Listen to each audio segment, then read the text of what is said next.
who's worked on Yu-Gi-Oh! Sevens, Genshin, Impact, and much more. Thank you for joining us, Jen. Thank you for having me. Nice to see you and meet you. Yeah, thanks for coming on. We appreciate you. Absolutely. I'm Kevin, And I'm Brian. And I'm Jen. and you're tuned in to Coder Conversations. So yeah, Jen, yeah, you've done some pretty amazing work in the voice industry, the voiceover industry. So tell us a little bit about your background, like what made you want to get in the industry, and how did you eventually get your first break?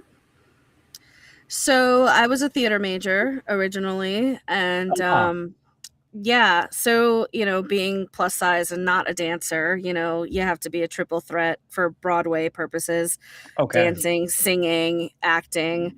I had two out of the three: dance, acting, and singing. But I never knew about voice acting until one of my friends in college. She was a media studies major, and she needed somebody for her thesis. So we went down to Yeah. the recording booth at the school, and I recorded for her. And it just hit me. I said, I love animation and anime and all that fun stuff. Why had I Right. not thought about that before? So as a cosplayer, like, I do all of it, in the scenes, behind the scenes, all that stuff. So one day I went to a convention called Liberty Con. Unfortunately, it doesn't exist anymore. But I saw a pamphlet with Yami Yugi's face on it from Yugioh. And I was like, what is this? And the Yeah. advisor at the time basically explained that it was from Edge Studio, which is a voiceover studio in Rockefeller Center, that area, and that I could train with Dan Green himself.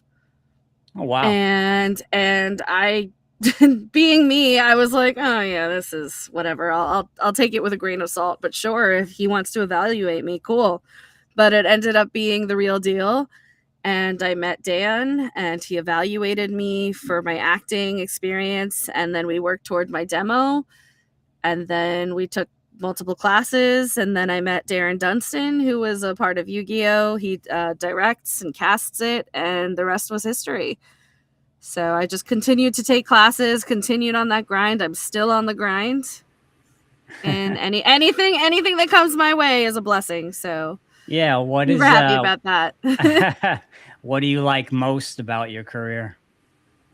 Just getting to do what I love, playing pretend, screaming into a microphone, being in the void, having my own schedule. So for those who don't know, who exactly is Dan Green? So Dan Green is the voice of Yugi slash Yami on Yu-Gi-Oh, the original back in 2001. Oh, okay, awesome. And Yeah. Yu-Gi-Oh! This is a series that you watched as a kid. Is that correct? Yeah. It was pretty much my whole life. So when I say it was my whole Oh, life wow. then and it's my whole life now, I've come full circle. And my first episode was actually Yugi versus Pegasus, and Darren plays Pegasus. So the fact that I met them both first and got to work with them, just, it's surreal. Oh, wow. Yeah. Yeah. How exactly did it feel on your first day of work? Working on such a big series. Well, it was remote, unfortunately, because the pandemic kind of changed everything, and life was lifing. And so everything was remote. But when I went into the studio for the first time, I had been for a class, but after that, being in the studio and actually recording, it it really felt like I'd made it, and that I Oh, was wow. doing what I love, and seeing all the Yu-Gi-Oh cards on the desk and the figurines, and it was just so cool. Now, are you a fan of, let's say, Dragon Ball Z? A little Not so bit. much. Not so Not so much. much. I was a Sailor Moon Oh, girly Sailor Moon. growing up. Okay. Yeah. Okay. Yeah. Sailor Moon was the gateway, and then Yu-Gi-Oh was everything else. So Yeah. if I had a chance to be on that too, I'd be. Or what about Pokemon? Were you ever into Pokemon, that? yes. Like in Yep. the card game? Oh yeah. Oh yeah. I was young and foolish and got scammed into trading my Machamp for a Butterfree, and I was very sad about it. So my friend got me a Machamp for one of my birthdays, and I was like, "Oh, thank you."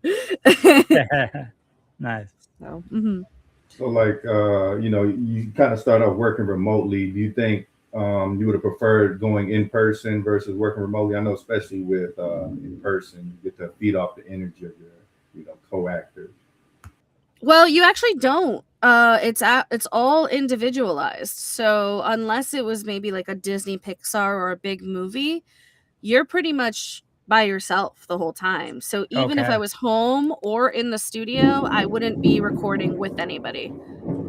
The only difference would be I'd be seeing the screen for the ADR, which is the automatic dubbing the lip flaps, rather than just timing it with everything on my own. Yeah, that does seem like kind of contrary to what you expect. For some reason, I always had the picture of like all the voice actors are kind of in a studio together and feeding off of each other, going back and forth. But like you mentioned, seems a lot more isolated than that. Yeah. And So what about like Simpsons, South Park? Like, is that the Oh my same God. thing? It's just like one voice at a time, and then the next person comes in. I would assume so, but I think because, Matt and Trey are a duo, they probably do record together because they do literally everything between the animation and the not dubbing, and the recording. I actually don't know. But it would be cool to actually do something together or even singing. Some Like I've kind of seen a lot of Broadway. collaboration. Yeah, Yeah. absolutely. But I think individual actors like Lori Allen or Seth MacFarlane or anybody in the Family Guy verse, I think they're all individual. were you able to meet any of your heroes in the industry? Oh yeah, Megan Hollingshead, my Valentine from Yu-Gi-Oh. She's one. Erica Schroeder, also an amazing person, human being. Like all of the Yu-Gi-Oh forefathers. I don't want to age them. They look amazing. I love them. They were pretty much my mentors. So the fact that I learned from them, and then I'm all the way in generation 7 and 8, is crazy to me. So they really like took me under their wing and helped me, and they still help me, and we get along great, and a lot of friends in the industry. That's Yeah, awesome. What are you working on now at this moment? Can't say. Oh, you can't say. Okay. Unfortunately, I can't. I would love to figured I'd say. I ask. would love to tell you, but can't say. But they have that saying that you should never meet your heroes, but actually, for your case, it sounds to the contrary that you were actually able to meet, your heroes Yeah. and they mentor you. That's cool. Like that's kind of the opposite of a lot of what we've heard. Usually in voiceover and even Broadway, like it's very humbling. Everybody's in the same boat, and yes, it's competitive, but it's not cutthroat because there usually will be something for everyone. It's just a matter of being at the right place at the right time, and how you get there. Like it's a marathon, not a sprint, is what the Okay. industry says. Yeah. So everybody's at their own pace. You could get an agent and a gig in a week, and then other people spend 10 to 15 years getting their first big break. So you just never know. How long did it take you? 4 years. Oh, wow. I want to say. That's fast. Maybe. Yeah. I'm still on the agent grind for New York and California rep. But as far as where are you based out of? I'm in Queens. Oh, okay. My aunt lives in Rockaway Beach. Oh, that's where I was just coming from. I was literally just coming from Howard Beach because I was at my cousin's. Howard Beach. Yeah. I live in Long Island. Okay, where in? Manorville. I have no idea where that is. Out by Riverhead. Yeah, Long Island. Oh, you're like all the way out. Suffolk. Yeah. Yeah, Suffolk I had a friend County. Yeah. Yeah, I got family. I got family out here. It's the only reason I'm here. Nice. Okay. I mean, that's good. I prefer Queens though. What area of Queens are you living in? Flushing. Very cool. You like it? Oh yeah. It's my home. This is born and raised, and I don't want to leave. Yeah. It's hard. My aunt was actually talking to me. She's like, "We want to go to Florida," and I was like, "Okay, I don't." That's like my aunt was born, I think in Brooklyn. She lived in Manhattan for a while. That got too expensive. Then she found a really good deal out in Rockaway Beach for a condo. And she's been Yeah. out there for like 10 plus years. And now that area, I don't know if you know, but it's like completely being like built up right now. Yeah, the gentrification of it all. Gentrification is getting really expensive. Was it Williamsburg? Oh, no, I was talking about Rockaway Beach. Oh, depends on where. It doesn't seem so bad where my cousin is, but I don't know. If you're on closer to the Brooklyn side, maybe it's a little different. Like she lives, it's called Arvern by the Sea. That's the area. She's like 100 feet from the boardwalk. Oh, okay. See, I haven't been there in years, Okay. so I don't know. Yeah. So I know like the kind of the nature of the industry is a little unstable. So, especially living in New York, how do you kind of sustain yourself between gigs? Just have to, keep going, keep cold emailing, looking on the pay to play websites, avoiding AI as much as you can. Yeah, don't get me started. Can you talk to us a little bit about the AI? Just that it's you were mentioning South Park. It's literally the Ticker Gerbs episode, and it's just nobody wants to be taken over by AI because it's when you do something in the arts, it has a different feel, and where it's like AI is emotionless, and yes, it's getting scary to the point where you can't figure out what's real and what's AI anymore. Yeah. But we have to be protected. We have to protect our rights and our skills because we don't want 100%. that. Yeah, 100%. Yeah, we don't want that taken from us. Yeah. It's amazing how realistic these voices sound nowadays. Like even a couple of years ago, I would think it kind of has a GPS voice, but no, it's almost indistinguishable from human voices. I think GPS is usually human voices, but the way it sounds, it's like you put it into a voice bank. Yeah. I mean, I'm sure we've all been tricked calling a company. We think we're talking to a human, and then all of a sudden you realize, oh wait, this is a robot. Like, but it's funny because they'll add in pauses and like breath breaks and like, or they'll say and like. So they're really trying to model this stuff after humans. Yeah. Which is kind of creepy. A little bit, yeah. I wouldn't be surprised if like a horror movie came out like next year or something about it. Sounds like we'll be living in a horror movie pretty soon. Oh my god. No, we're already there, but that's a whole nother, yeah.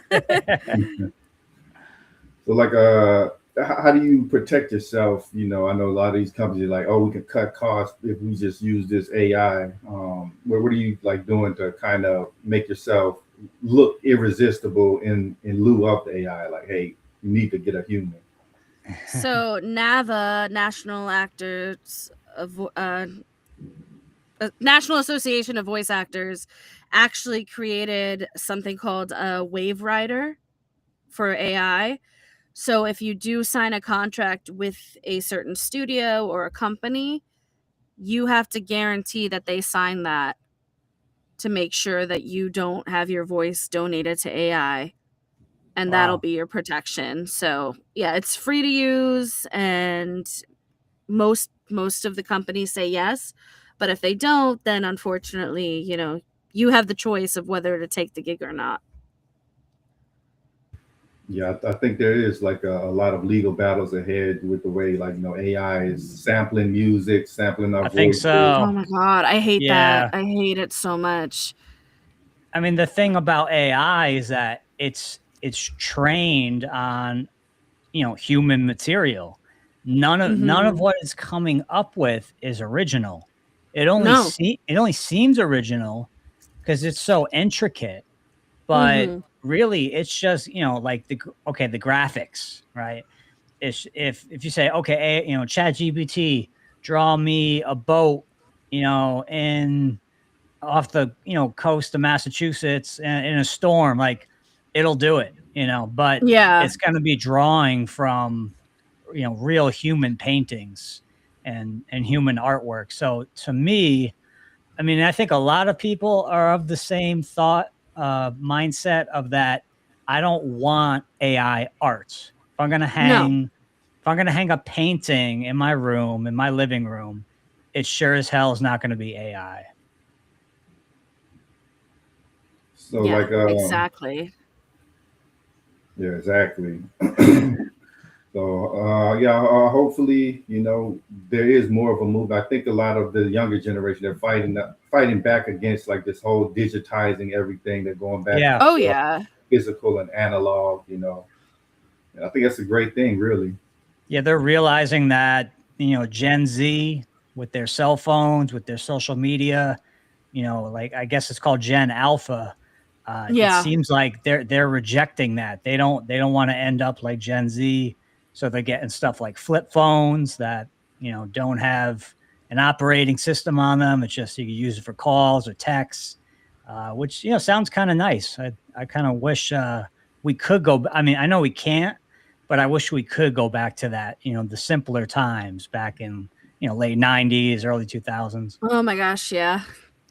I just went to a Hillary Duff concert. That took me back to 2005, and I was just vibing with my bestie, and we were just butterfly clips, not a care in the world. Yes, we had our phones out, but we weren't like, you know, on TikTok or anything. We were just so. That's like one of the biggest things about the human experience is memories. You know, you're chilling with your friends, and you know you're not gonna remember. Oh, I was just sitting on this computer watching this video clip. Exactly. It's like Yeah. it doesn't make you feel anything. It just makes you feel scared because you're gonna think they're gonna take over the world. And it's like, no, stop it, go away. So like with your vocal performances, do you kind of utilize some of your memories and you know some of your emotions to really fuel like the character? Oh yeah. I mean, common misconception for voice acting is that people think it's all about the voices that you do, where it's more of the acting. And the acting has to come from somewhere. So even if you don't have your partner in the room or who you're talking to or the who, what, where, when, why, that's where you have to create an image for yourself. And that's why having a theater background or improv or anything like that is very helpful, because you take from what you had and incorporate that into your performance. So Okay. there was one part where, you know, one of my characters, Asana, she's very close with her grandfather. And there was a very heartwarming moment where she missed him. She hadn't seen him in a long time. And meeting up with him again or thinking of him brought back memories of my family who unfortunately passed during COVID. And I almost cried. And then there was another time where the character had a fight with her best friend and they hadn't spoken in a long time, and I had a fight with my roommate that morning, so I just utilized that and I was just like, I'm sorry for all this lost time. My director goes, oh, I really felt a tear there. I said, yeah, because I was crying. Yeah. What kind of acting training have you done, you know, throughout the course of your career? So I just finished Christmas Carol in my community theater production. So we did like a Christmas in July, a little more Christmas. So we just finished that last week. It was a lot of fun. I was the ghost of Christmas Present. Did some stuff in college. I was in Little Shop of Horrors in college in the Oh, nice. ensemble. I've done Forum. I've done Young Frankenstein, Little Mermaid, Beauty and the Beast. So many. There's so many under my belt at this point. What's your favorite out of all those? It's a toss-up between Young Frankenstein and Beauty and the Beast. I love Beauty and the Beast. I was Igor in Young Frankenstein and LeFou in Beauty and the Beast. So that kind of gives you where my archetype lies. But it's so much fun. Yeah, no, I mean, in terms of, we're talking Disney, Beauty and the Beast, and probably Lion King. Yeah, like Lion King is good. My top. Yeah. So like we often talk about, you know, our favorites, but what was the most difficult role? Like what's the most challenging type of character for you to play? It really depends. For a long time, I struggled with boy voices. And then I got cast as Sora in Duel Links. And he's been a lot of fun because he's just a little candy gremlin that summons Five Nights at Freddy's characters. Oh, geez. Sometimes the femme fatales are tough because I want to put some more personality to in it, and when they're more tough and grounded, it's very hard to stay in the zone. So it really depends. It really depends. It's really interesting how many like women play male characters. I think Goku in Japan, voiced by Bart Simpson as well. Yeah. Right. Like when doing a male character, like what do you have to like draw from in order to do that? Because I mean I can't imagine myself voicing a female. It's got to be tough. Yeah. it's more, especially because they're young boys. You have to talk like staccato. It's not even high pitched. You gotta, you know how we elongate our words a little bit. You gotta shorten the words a little bit more so you sound more boyish. And then yeah, well, I'm better than you. Ha. It definitely sounds like an anime. Yeah. Yeah, exactly. What are some and then of the sustaining the voice? Huh? Oh, go ahead. I didn't mean to cut you off. No. I was just saying sustaining that for like 2-3 hours per session can be a challenge. Can be a challenge, yeah. So Brian, who are some of your favorite like vocal performances when it comes to like cartoons and so on? Cartoons. I mean, I grew up with The Simpsons, so I think I'm partial to that. You know, I mean, I love Dragon Ball Z growing up. You know, Goku, Vegeta. You know, just what I like about, I guess maybe anime in general, but Dragon Ball Z. There's some crazy stuff happening right at the end, and then they cut it, and then they're like, next time on Dragon Ball Z, and then they go into, you know, whatever the next one's gonna be. But you know, as a kid, I just remember, you know, I'd watch an episode, I'd be like, oh man, I want to keep watching it. Oh yeah, definitely. You know, like it's not, you know, we have this binge watching culture now where you just pop on, you know, Hulu or Netflix and just watch like 20 episodes in a row. It was so interesting back in the day. Like you either have to buy the tape or you have to wait a week, you know, to catch another episode. Now you just watch, like you said, 20 in a row. I think it kind of takes away some of the anticipation of. Oh my gosh. Yeah. Unless you're anxious like me, it's like, wait, what's gonna happen now? What's gonna happen now? Like I'm still on episode maybe 305 of One Piece, so that's gonna take a while for me to catch up. How many episodes do they have in total? 1,100. Wow. Something like that. Yeah. Damn. Yeah. That's wild. So like, what about you? What are some of your favorite vocal performances, whether in cartoons or video games? I did like being Parlo in Magic Mixies because she was very sarcastic. It's like Raven, but make Raven a cat-like creature.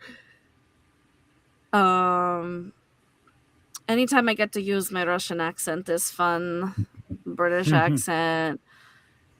Lady was fun. And she was one of my femme fatales that I was able to be like a little snarky with. It wasn't just stoic all the time.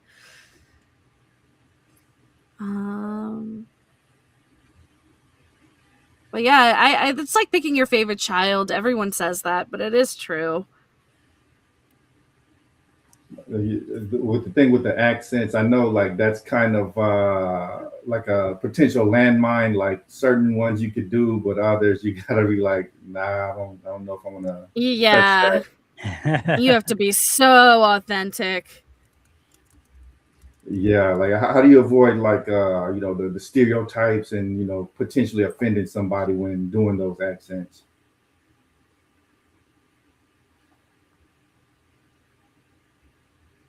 You get somebody of the actual. Oh, there you are.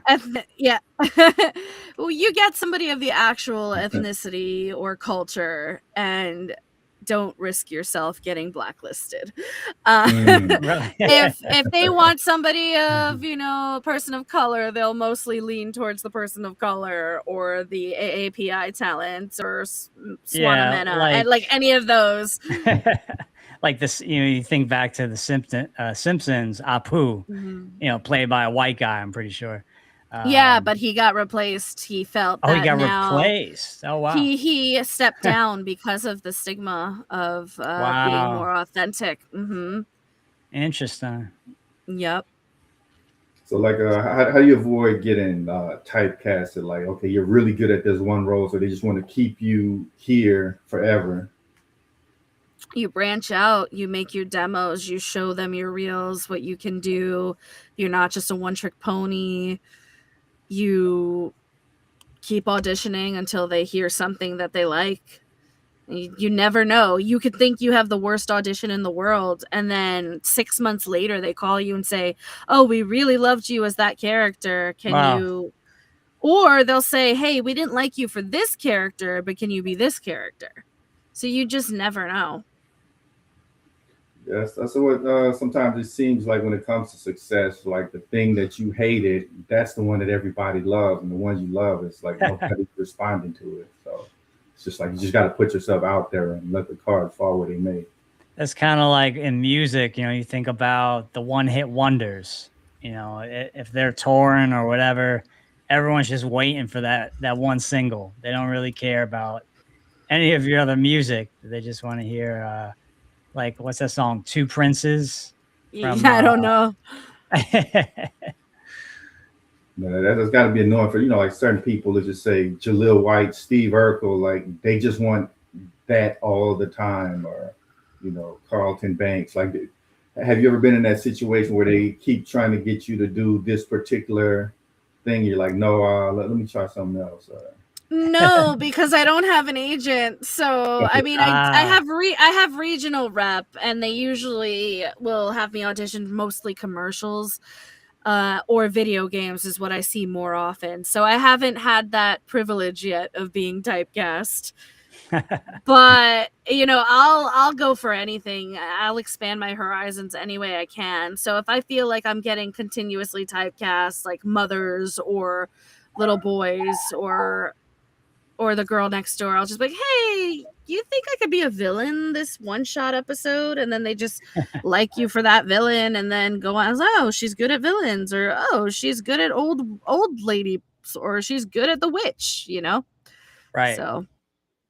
So as of lately, what's been your favorite character to play? Well, Asaka say going back like 3 years or so. Asana and Asaka, just because they're my main. Like, Asana was my first character that I booked, and then Asaka is like her predecessor, and that's the continuous one that's going on right now for Yu-Gi-Oh! Go Rush. Okay. So I would say those two for sure. But again, it's like picking your favorite child. So, I mean, I loved being Sora. I loved being the NPC in Genshin, where I said, I want to be just like her when I grow up. And then I do the Miss Mojos on YouTube, the top 10 lists, where I get to be myself and just shoot the breeze. If you give us a little bit of sample of some of your favorite characters, it's like, well, I just did that one, but Sora was a voice match, so I was like, duel me, Shay! I summon Frightfur Tiger in attack mode! Better beware, for my Frightfur Bear! Nice. Thank you. Do you prefer playing like heroes or villains? I'm Team Hero. Okay. I'm Team Hero, but I feel like the quirky villains that are so stupid you don't even think they're villains, I feel like that would be my speed. Like Professor Chaos is my kind of villain, essentially. Or now, like, what about, okay, let's bring it back to the 90s here. What about the X-Men cartoon? Any interest in that, or not really? I love Shadowcat. I think she's my favorite X-Men.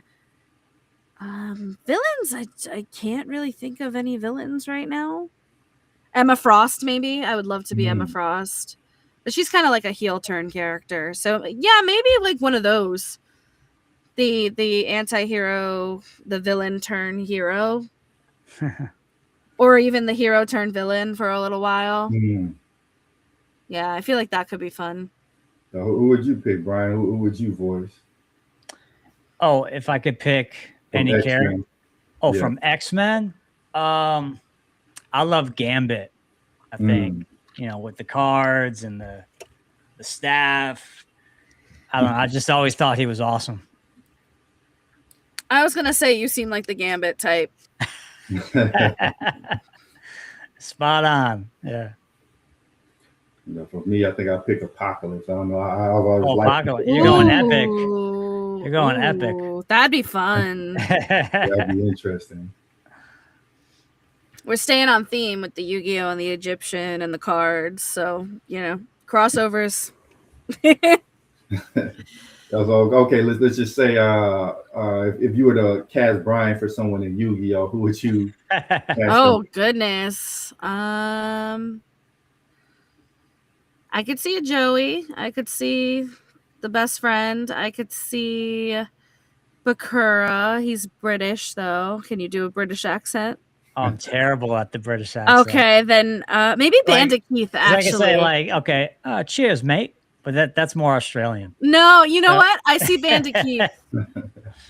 You got the sunglasses and the drip, so yeah, definitely. Nice.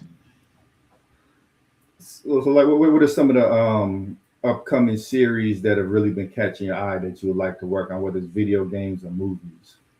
So definitely Has Been Hotel or the Helloverse, any of those, because they're just super fun shows, and Vivzie is so creative and the characters are so fun and depth. There's so much depth to the characters. I love her story and where she's taking these characters.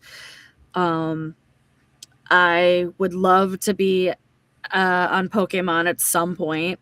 Any gym leader or Pokemon, even like any cute little creature. Monster High. Some Charizard action. Any magical girl anime. Like, I'd love to be a magical girl. Or even just like a high school Adult Swim show. Anything. I will take anything that comes my way. I love children's animation too. Were you a Sailor Moon, pretty big in the Sailor Moon back when that was out? Oh, yeah. That was my everything before I discovered Yu-Gi-Oh! So it still holds a very special place in my heart. I mean, I missed the era of the Cartoon Network, and like you mentioned, Adult Swim. Like, yeah. Didn't the Cartoon Network go out of business? Yeah, unfortunately. Yeah, I think they did. Yeah. It's terrible. That's kind of like arcades going out of business. Yeah. Well, we still have arcades, so. Well, they've come back. Yeah. Funny enough. They're not what they used to be. For a while, there was none. For a while, they all shut down. Well, at least like mostly. Well, I grew up in Connecticut. The arcades, yeah, the local arcades shut down. Like, I mean, I remember going when I was 8, 9, 10 years old, but I think by the time I was 18, there weren't any. Oh, but now they seem to be coming back with like bars. Yeah, like bit bars, retro. What do they call that? A barcade? Yeah, barcade, bit bar, that kind of thing. Yeah, so they're coming back, which is cool. What else would you want to bring back from the 90s? Everything. Yeah, everything. Sam Goody. Oh man. Old school Nickelodeons. Remember the listening stations at Sam Goody? Yeah, Radio Disney. Oh God. Okay, now let me ask this: are you a Hannah Montana fan, or do you hate it? I liked Hannah Montana, but I didn't grow up on it. Okay. I loved That's So Raven. I loved Sweet Life. I mean, Lizzie McGuire was where it was at for me, and Sister and Proud Family and Kim Possible and all that fun.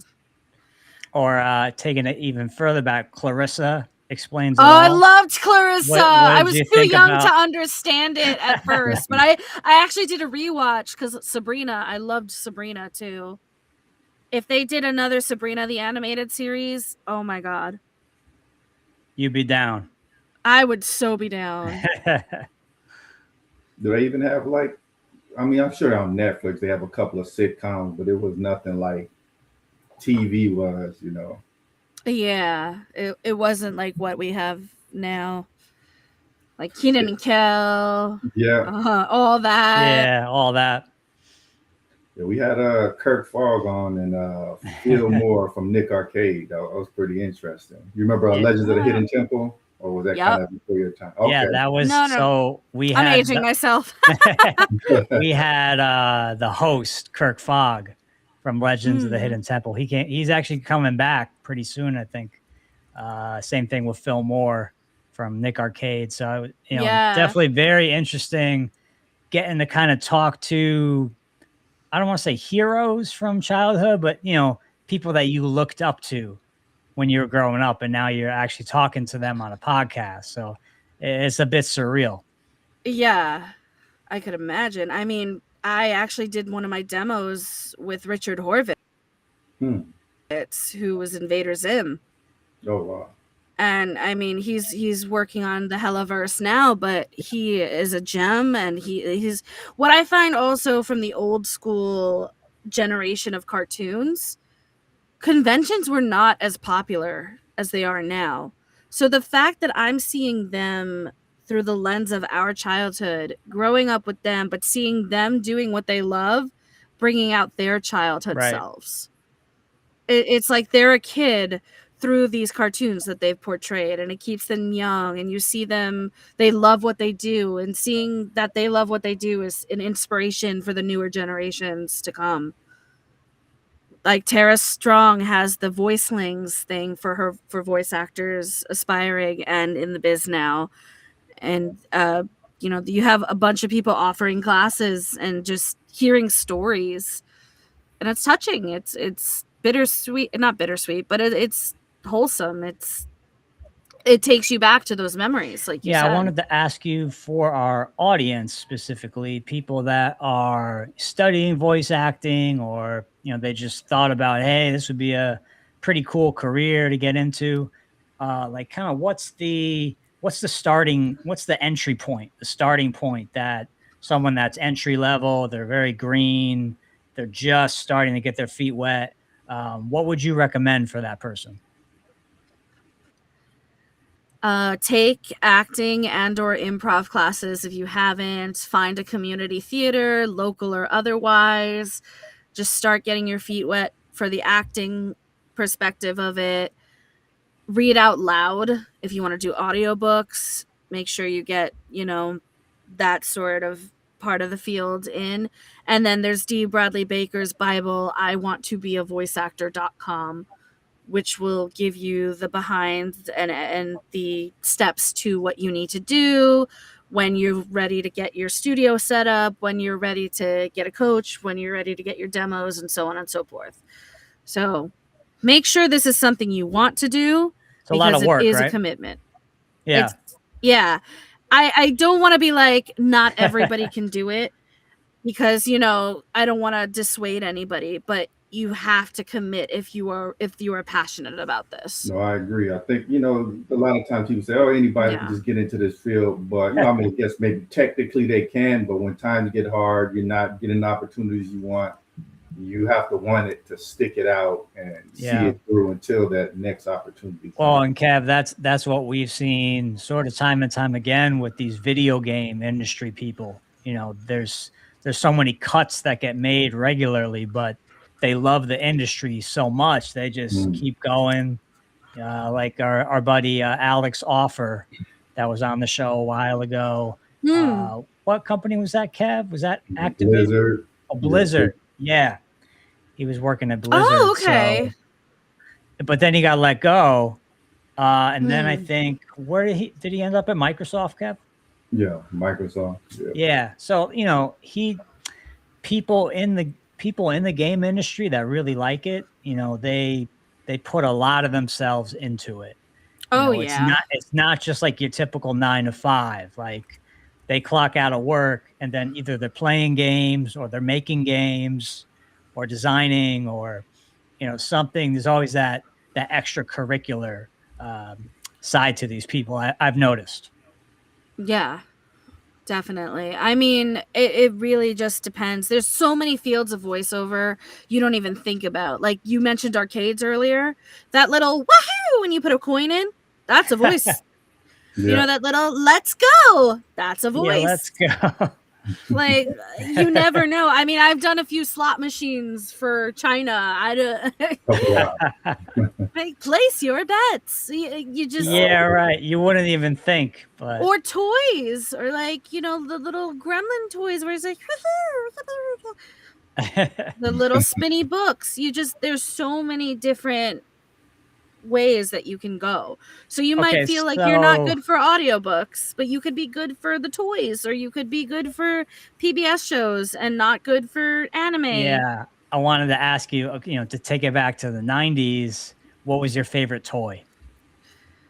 Oh, skip it. Oh, Oh, yeah. yeah. I loved my skip it. Yeah. Still remember the jingle and everything. Or the little koosh balls, the little Oh, yeah. my uncle and I would play catch in the pool like all the time with those. I forgot just how amazing the 90s were. The toys were Oh, 30 times better. Toys are rough. unbelievable. Rollerblading. I mean, that's not really a toy, but I loved rollerblading. It was a different time. It was so much. And what do they have? Razor scooters. You remember those? Yep, I broke my wrist on that. Okay. So Yeah, I know. Made a sharp turn on my block, fell right onto a rock, and my mom was Oh, like, man. "It's not broken." 3 weeks later, go to the doctor. They tell me it's broken. Oh, wow. Oh, wow. Did you Like, just thanks, Mom. wrap it up? Like, did you just wrap it up and just figure, okay, we'll see what happens here? Yeah, pretty much. Or I would do these exercises that would just be like this, and I'd be like, "Ow, it hurts." Ow. No, it's not broken. You can move it. I said, "I'm moving it because you're forcing me to move it." Our parents was different in the 90s. They kind of just let it Yeah. go, just go outside and play all day and come back when the Yeah. lights come on. Like in the summer. In the Yep, summer, you'd be out, especially. you get up, have breakfast, you're outside by like 10, 11 a.m., and then you're out until when does it get dark in the summer in the US? Maybe 9 o'clock. maybe 9 o'clock. Yeah. So you're out from 10 in the morning to about 9 o'clock at night. But now everyone's inside on a tablet, on a smartphone. Gen Z has completely changed the landscape. Oh yeah. And I would say so in a negative different. way. In a negative way. Sense of adventure is gone. Like before, I think with the phone, yeah, you have a lot of information, but it takes away the magic of just going up the block and seeing a bunch of people that you can't just like look at the phone and see what's going on. You have to actually go over there to Be more in the moment, be more present Exactly. rather than just going on social media. No, That's why the I think it's content was so. I think it's very toxic, social media. I mean, I use it for Oh marketing. yeah. And I use it for marketing with the podcast, with my music. But if I wasn't a creative, if I didn't have stuff to market, I wouldn't be on there because Oh yeah. I don't, in general, I don't think it's a good thing. I think it gives, young women a lot of body issues and body shaming. And, because you're just seeing all these perfect models that, it's not even them. It's been Photoshopped. And then, Yeah. so, you have a 13-year-old girl on Instagram comparing herself to all these models. So it's kind of heavy, in that regard. Yeah, definitely. It's sad because, I've always been plus size and I cosplay, and cosplay used to be a thing that just nerds went to conventions. Nobody cared because we were all being our favorite character. And I saw somebody's TikTok where it wasn't even about me and they were still finding comments about me.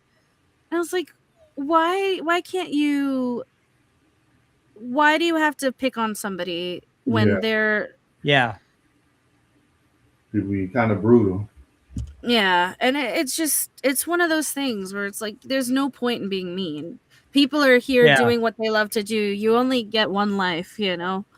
Yeah, I mean, me and Kev have talked about this a lot, but someone came at me personally on Instagram. I don't know, maybe 4 or 5 months, and No way. they were ripping into me like they knew me my whole life, and I was just like, I mean, at What? first I was so offended at first, but I said, you know what? Let me block this account. Let me report this account, mark Mhm. it as harassment. And then I kind of got my way because the guy's account got deleted within a couple of days of that. But, like me and Kevin talk about a lot, you need to really, if you're in entertainment of any form, you have to develop thick skin. I Oh, think yeah. that's incredibly important. Like when I first got going with drumming, I'm a drummer. Very When I cool. first started putting my videos on YouTube, years and years ago, I was timid. I was like, oh, people are going to rip me apart. People are going to say I suck, all this stuff. But no, it was the opposite. I got great reviews, great comments. So, yeah, the thick skin is definitely a thing. That's Yeah. one of I the. mean, Oh, go ahead. Go ahead. gosh, no, it's okay. I had the Instagram thing recently too, where not recently, but a few months back, where this account just kept stalking me or like making new accounts just to troll me and calling me What? Moodang. And I was like, you could call me Moodang. Moodang's freaking adorable. She's an icon. So is this supposed to insult me? I didn't respond, but I was just like, do people just have nothing better to do? Yeah, it seems like. There's a weird people online. Like they'll just hate on you just to get a reaction. So I make sure not to feed the trolls because Don't there's react. Yeah. Exactly. certain Don't even people Exactly. showing react. you love. So don't water the weeds, and because that's what they want is Right. attention. If you give it to them, they're gonna keep going. That's what they want. The attempt. Like we had that artist, Ray, on a couple weeks or a couple months ago, and she's an artist from Canada, and she poses next. She does artwork, paintings, and then she poses next to it. So she'll take a picture of the painting and her. And she said when she first started uploading these, people were ripping her apart. Like, oh, you're That's vain. horrible. Art should be about the art, not about what you look like. And she's just But it like, is the art. that's the thing, it's a part of her. It's an extension of her. So Right. why not be in the picture? But yeah, she said she got ripped up at first for a while, and then eventually it kind of calmed down.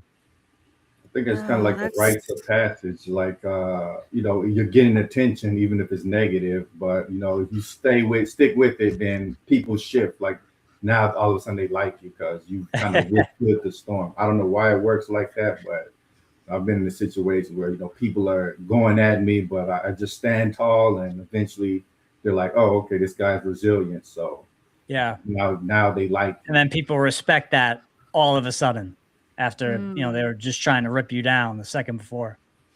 Yeah. Like, I mean, people just have nothing better to do. how are you personally able to deal with like rejection or even people coming at you? Because I know it could be easy to let it get to you. They usually have a saying in voiceover, send it and forget, which sometimes can be hard to do. But if I don't hear back for a few months, I'll be like, it hurts for a while, but then, you take it in stride, and then the next thing will be there for me when it's ready to happen. The only thing that upsets me is when I don't have the same voiceover opportunities that others have that I feel like I could have had a fair shot at. So that's one of the reasons I would love to get an agent to help me with just getting the audition opportunity. Right. Would you say that you have a personal relationship with God in terms of the opportunities that come your way? Are you, spiritual at all in that regard? I mean, I'm a firm believer in manifestation, and what's meant for me will be. So I would say so. I'm not like super religious or anything, but I do feel like there's someone or something there watching me. And something more powerful. Exactly. Yeah. The planets aligning, Mercury in the microwave, Mercury needing to get out of the microwave. What are more of those opportunities that you want to get that you haven't quite been able to crack just yet? Aside from the agent, certain shows, certain relationships with other people in the industry, I just want to be genuine and do what I love. Yeah. What does it take to get an agent? As you're saying, that's what you're looking for now. Stand out, have a demo, stand out, be your best self. Because they can tell when you have like a hidden agenda or when you want something. But, you know, I say I have generic white bitch syndrome because I do sound a lot like the girl next door, and they have maybe a couple hundred of those. Whereas if I did something to stand out, singing, my boy voices, my accents, maybe they'll say, "Oh, we didn't know Jen could do that," and then take me on. I think in this like TikTok era, you have to almost be extreme to buzz past that ultra short attention span. Like people have to immediately see something different, and that's something that we're trying to cultivate. But you have to. Yeah. We had a drummer on, another drummer, Dana LaPointe, and his whole thing, he makes a living off of his Instagram, and he sets his drums on fire. So he has like a specific drum set for the fire stuff.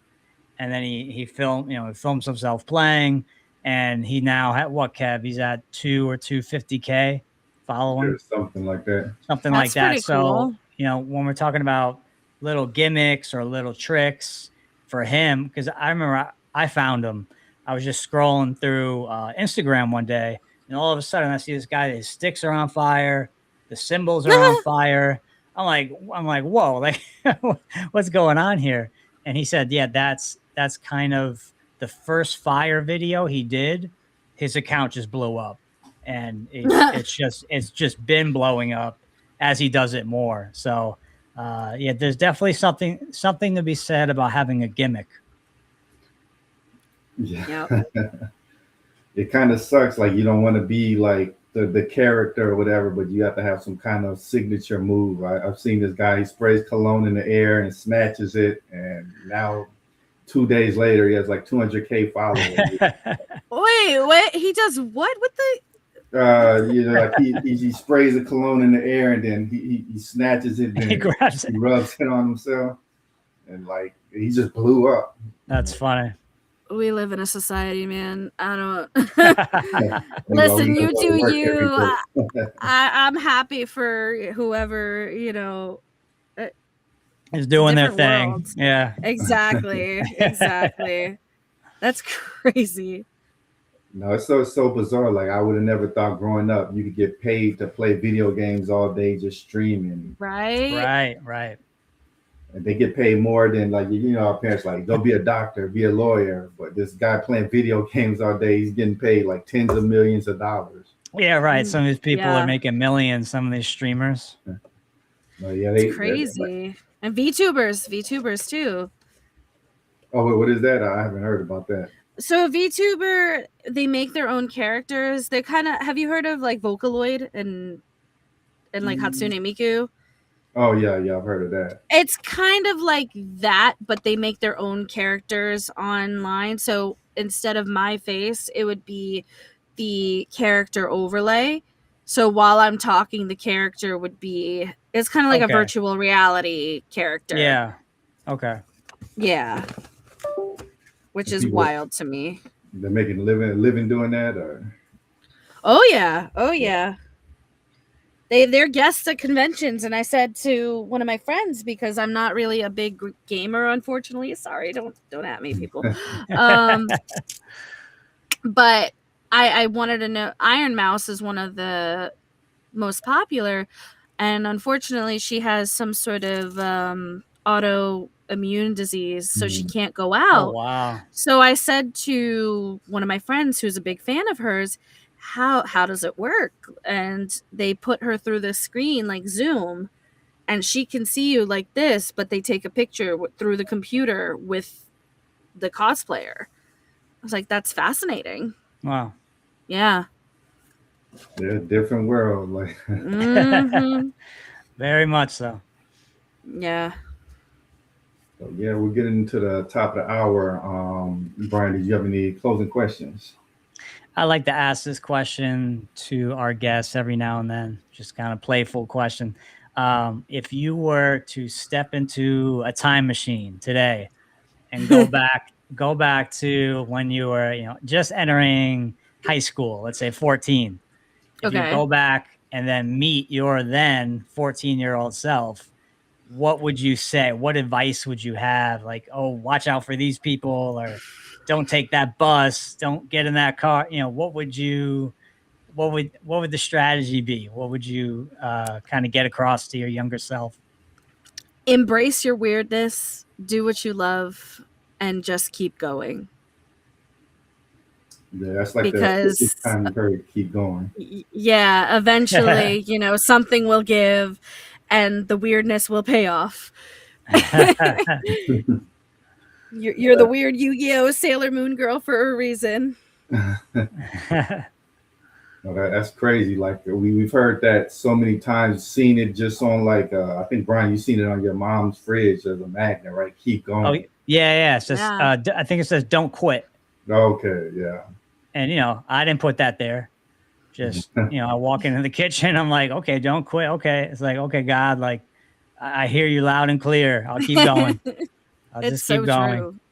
Yeah, because I mean, like, especially doing something as a podcast, it's just not going to make you money immediately. You're going to go years, just doing it for the love of it. So something that's to keep you pushing and pushing and pushing. And I think that's why we keep hearing that message. Like, it'll eventually pay off financially and all of that, but don't focus on that. Just keep doing it for, the love of it. And, you'll be where you need to be. Or did you have any closing thoughts that you want to leave our audience with, and where is the best place for our audience to find you at? Oh, this was great. You guys can find me on Twitter at jsilv_vo, Instagram jensilv_vo, and my website jensilvio.com. Awesome. It's an absolute pleasure having you on the show. Thank you so much. Get you back sometime. We appreciate you taking the time out to talk to us. Yeah, thank you for having me. I would love to hear your drumming. I would love to hear more of your podcasts, and keep going from there. Yeah, definitely stay in touch, and maybe we can get you back on sometime when you got a new project that you want to discuss or kind of put out there. Or are you an author? Do you write books, or is that something? No, everyone thinks I am an author and playwright because there is a playwright named Jen Silverman, and people will message me, congratulations, and I'll be like, I'm sorry, that's not me. I mean, sorry to break it to Jen you. Silverman, author and playwright. I mean, great name choice. But yeah, no, I am not an author. I am just a voice actress, singer, and crazy human being. Oh, and a dunkaholic. So there's that. I'd like to thank everybody for tuning in. We'll catch y'all